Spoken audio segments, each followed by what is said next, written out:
tenan nganti umurmu wis tekan pitulasan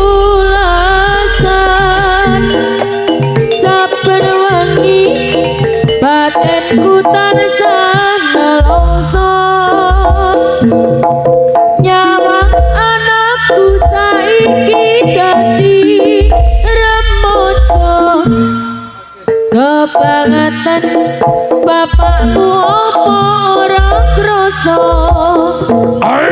mugi enggak dielingke kang kuwasa mongko saiki wis mapak winaya rapi wis wajibe bapakmu kudu maleni nanging saiki dununge aku ra ngerti Duh Gusti kawula nyuwun ditulungi wis lila anakku sing tak tresnani nandang kurang kawikan nekat hakiki ibu pasrah mring Gusti kamur pentu mati binaring mata sapa lelakon iki wis nasibmu anakku sing tak tresnani nanda kangen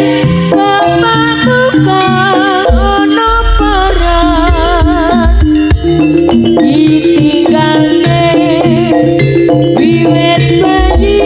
isih ratan ganti umurmu wis tekan pitulasan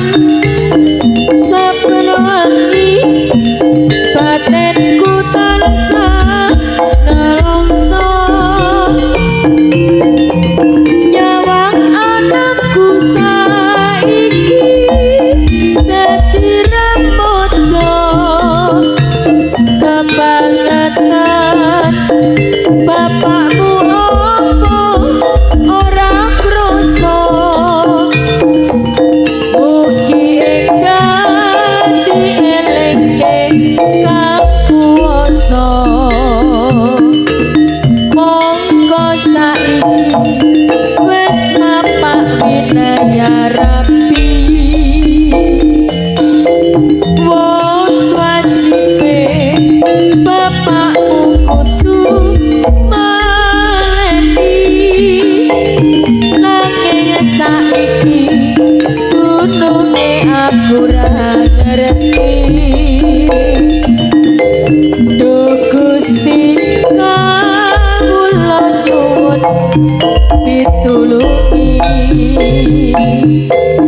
wis lila anakku sing tak tresnani nandang kurang kawikan kang hakiki ibu pasrah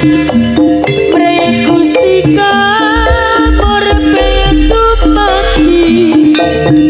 binaring mata saka lelakon iki